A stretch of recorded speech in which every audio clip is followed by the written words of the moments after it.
साथ आशीष हैं और साथ ही साथ एक और नए मेहमान भी जुड़ रहे हैं, सुयोग्य कुलकर्णी, जो कि सीनियर रिसर्च एनालिस्ट है रिलायंस सिक्योरिटीज के। सुयोग्य, फर्स्ट आपका एक दो टेक चाहिए, क्योंकि हम जितने एक्सपेक्ट कर रहे थे उतने ही प्रॉफिटेबिलिटी, जितना हमने उम्मीद किया था कि रेवेन्यू आएगा 47,000 करोड़ प्लस का, और अभी हमको जो नंबर्स मिले हैं वो 46,870 करोड़ के हैं। इनलाइन ही कर सकते हैं क्योंकि 2 से 5% का वेरिएशन रहता है टिपिकली। मार्जिन टिपिकली हम सोच रहे थे कि 26 आएंगे, 25.5 का मार्जिन है। एट्रीशन आया करीब 12% के आसपास का, हेड काउंट है करीब 20,000 का, और इनका मैं एक और आंकड़ा भी चेक कर रहा था जो मेरे को भी मिला है, वो है इनका वर्टिकल राइज 15% की ग्रोथ है इनके ऑल वर्टिकल्स में, और बीएफआईआई ने सेगमेंट में अच्छा किया है जिसपे टिपिकली लीडर्स हैं। इस पे आपका टेक क्या है सुयोग? Good evening.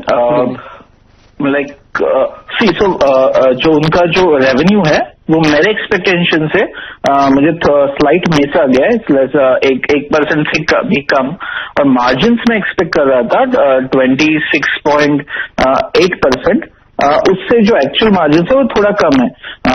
एंड आपने जो सही बोला है कि बीएफसीआई वर्टिकल ने अच्छी रेवेन्यू अच्छी ग्रोथ दी है, बट नेट इनकम नंबर भी मेरे एक्सपेक्टेशन से स्लाइटली मार्जिनली 1% से तो ये नीचे नंबर है।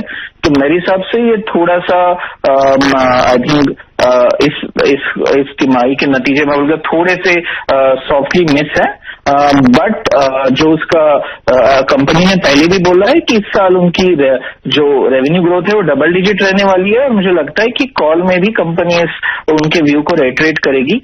तो medium term outlook like technology sector और टीसीएस का भी काफी पॉजिटिव है। इंटरेस्टिंग। मेरे को एक चीज आपसे और जाननी है कि इनका जो ज्योग्राफिकल एरिया ग्रोथ है, अभी हालांकि डिटेल मेरे पास नहीं है, बट ज्योग्राफिकल एरिया ग्रोथ के अंदर भी आप एक्सपेक्ट करते हैं कि अच्छा इन्होंने ग्रो किया होगा यूएस के अंदर ही? हाँ, सो इनका जो मेजर रेवेन्यू ग्रोथ होगा वो यूएस और यूरोप में ही होगा, बट आपको याद होगा कि पिछले तिमाही में उनका जो रीजनल मार्केट सेगमेंट है, स्पेसिफिकली जो जिसमें इंडिया आता है, उसमें because of the health crisis revenue decline हुआ था, और मैं देख रहा हूँ कि वाईओवाई टर्म में इस बार उसने थोड़ी रिकवरी की है। तो यूएस और यूरोपियन रीजन, स्पेसिफिकली यूके, इनके लिए अच्छा कर रहा है, और जो रीजनल मार्केट में जहां पे पिछले क्वार्टर में थोड़ा सॉफ्टनेस था, उसमें अभी थोड़ी रिकवरी दिख रही है। तो मोर ऑन लेस जब मैं नंबर देख रहा हूं तो लाइक वर्टिकल वाइज और ज्योग्राफी वाइज भी ग्रोथ काफी ब्रॉड बेस्ड है। बीएफसीआई ने 17% कांस्टेंट करेंसी ग्रोथ लिया है, मैन्युफैक्चरिंग वर्टिकल ने भी 21% एक अच्छा ग्रोथ नंबर दिया है, life sciences and health care vertical ने सारी आईटी कंपनीज के लिए अच्छा ग्रोथ दिया, इनका भी लगभग 19% का वाईओवाई कांस्टेंट करेंसी ग्रोथ रेट है। तो मैं ये मान के चलूंगा कि ब्रॉड बेस्ड ग्रोथ काफी अच्छी है। इससे ये सजेस्ट करती है कि मीडियम टर्म जो रेवेन्यू ग्रोथ रेजिलेंसी है वो काफी अच्छी रहेगी। सुयोगी, ये जो इस समय जो नंबर्स हमने देखे, क्योंकि ज्यादातर नंबर्स इन लाइन ही है, मार्केट जो एक्सपेक्ट कर रहा था वही नंबर्स हैं, तो ये मार्केट में इसका रिएक्शन कैसे रहेगा मंडे को? ये पॉजिटिव खुलेगा या फिर प्रॉफिट बुकिंग कराएगा? क्योंकि ऑलरेडी काफी चला है शेयर नंबर्स पे कि नंबर्स अच्छे आएंगे इसके। देखिए, लाइक शॉर्ट टर्म में लाइक मेरे नंबर्स पे तो ये स्लाइटली थोड़े लोअर काउंट पे आए हैं, और अगर आपने देखा होगा कि स्टॉक टीसीएस लाइक एक क्वार्टर पहले एक अंडर परफॉर्मर था वर्सेस आप इन्फोसिस देख ले या बाकी स्टॉक देख ले, बट इस क्वार्टर में टीसीएस आउट परफॉर्मर है। तो मुझे लगता है कि थोड़ा शॉर्ट टर्म इसका थोड़ा इम्पैक्ट हो सकता है, बट मीडियम टर्म जो आउटलुक है वो लाइक टीसीएस का काफी अच्छा है। तो मेरे हिसाब से ये लाइक 1 ईयर लाइक जो हमारा व्यू है, हमारे हिसाब से ये लाइक मीडियम टर्म आउटलुक इसका काफी अच्छा है। मेरे साथ आशीष और सुयोग दोनों ही हैं, दोनों ही रिसर्च एनालिस्ट हैं और अपने अपने हाउसेस को रिप्रेजेंट करते हैं, और इन दोनों से हम चर्चा को आगे बढ़ा रहे हैं। टीसीएस के नंबर आए, मैं एक बार आपको वापस से सारी समरी बता देता हूं। सुयोग और आशीष मेरे साथ बने रहेंगे, इन दोनों से हम जरा बातचीत करेंगे आगे। एक एक करके पॉइंट्स आपकी स्क्रीन पर आता जाएगा। आप एबिट मार्जिन जिस समय नीचे देख पा रहे हैं वो 25.5% के आसपास के हैं। एक्सपेक्टेशन मार्केट 25.5 से 26 थी। अगर मैं एक एक पॉइंट को बोलूं कि क्या इनलाइन है, क्या एक्स्ट्राऑर्डिनरी है, तो उसको आप इनलाइन समझ लीजिए, जो मार्केट एक्सपेक्ट कर रहा था वही। अब आते हैं प्रॉफिट्स पे।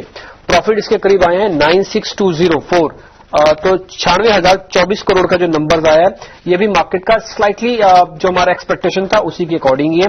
रेवेन्यू स्लाइटली मिस है लेकिन इतना भी मिस नहीं है। लेकिन जो हम एक्सपेक्ट कर रहे थे, जो हमारा अपना पोल था उसमें 47,360 का था।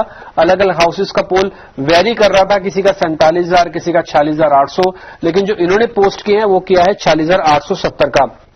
अब आते हैं एट्रिशन रेट पे, जो कि 11.9 थी।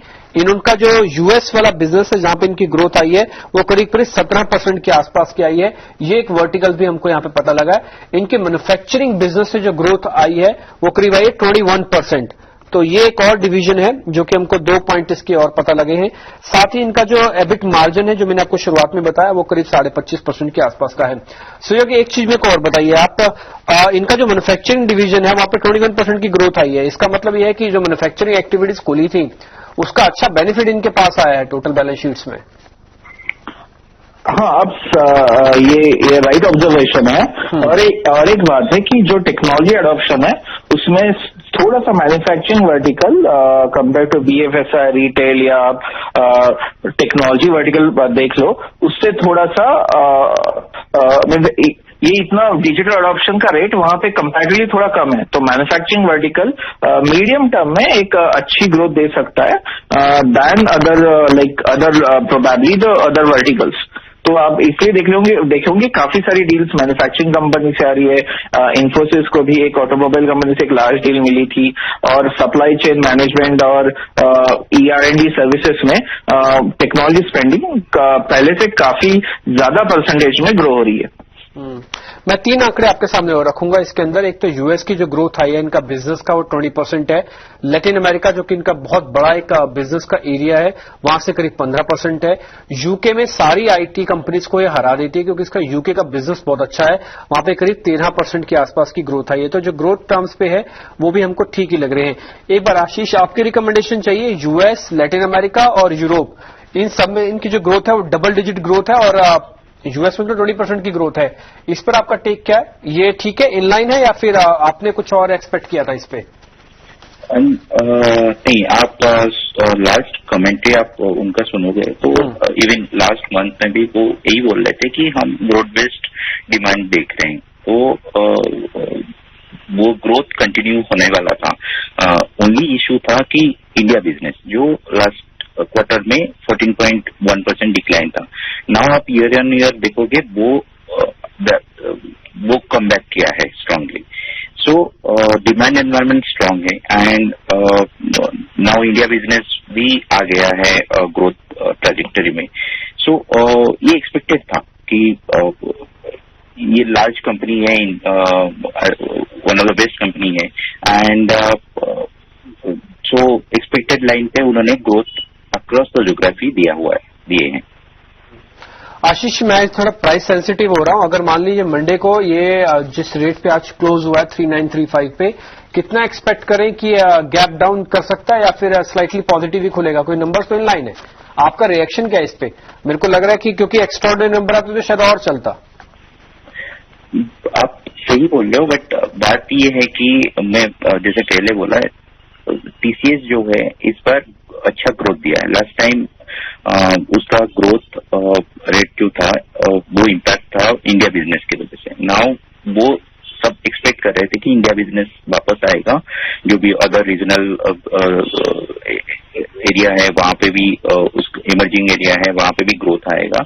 वो एक्सपेक्टेशन की वजह से स्टॉक चला था।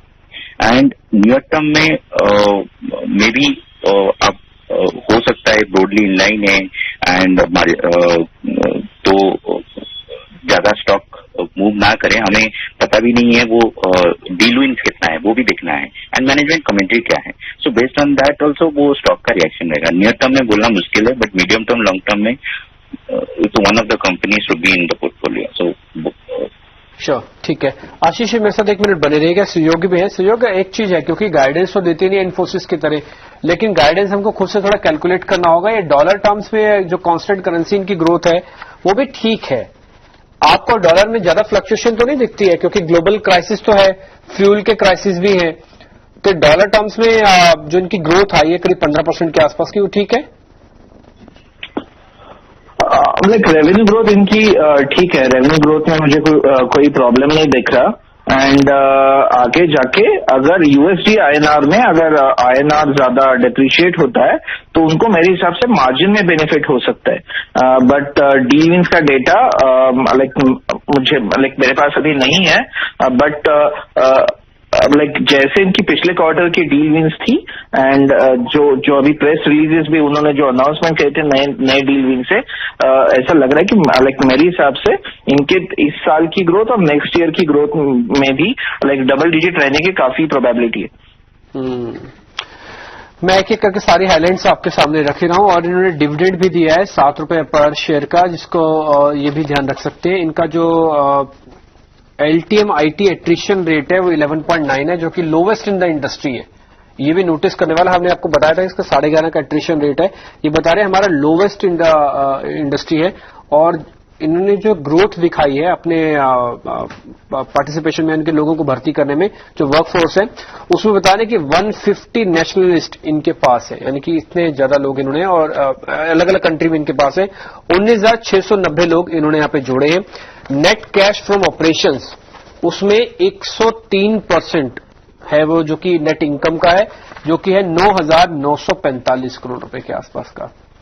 सुयोग, बहुत बहुत शुक्रिया आपका, थैंक यू वेरी मच कार्यक्रम में जुड़ने के लिए। और आशीष, आपका भी बहुत बहुत शुक्रिया, थैंक यू वेरी मच आज कार्यक्रम में जुड़ने के लिए। मैं फिर से एक बार आपको समरी कर दूं, जो रेवेन्यू आया है वो आया है कांस्टेंट करेंसी में 15.5% की ग्रोथ। वैसे अगर आप रेवेन्यू को देखेंगे, जो नंबर एग्जैक्ट नंबर आए वो है 46,870 का। ऑपरेशन मार्जिन आए हैं इनके पास 25.5, जिनको हम एबिट मार्जिन कहते हैं, और क्वार्टर ऑन क्वार्टर बेसिस पर ये नंबर्स हैं। और अगर आप साल दर साल देखेंगे तो स्लाइटली नेगेटिव है, 0.6% की डी ग्रोथ है, बट ठीक है, 25.5 के ही मार्जिन एक्सपेक्ट कर रहे थे। आते हैं स्ट्रॉन्ग क्लाइंटेल, नए क्लाइंटेल इन्होंने जोड़े हैं 5, और अब टोटल हो गए 54, और जिसमें से $100 मिलियन वाले जो क्लाइंट है उन्होंने 17 जोड़े हैं। तो कुल मिलाकर इनके पास 114 ऐसे क्लाइंट हैं जिनके पास $100 मिलियन से ज्यादा का बिजनेस इनके पास से लेके आते हैं। और आपको हेडकाउंट में ऑलरेडी बता चुका हूं, 19,690।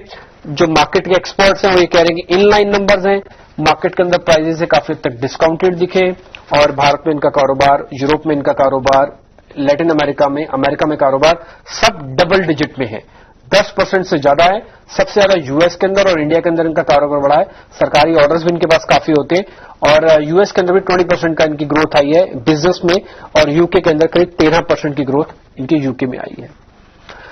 तो ये टीसीएस के नंबर्स थे जो भी आप अपनी स्क्रीन पर देख पा रहे थे। फिलहाल खबरों का सिलसिला आगे भी जारी रहेगा, और आप देखते रहिए 18 देश।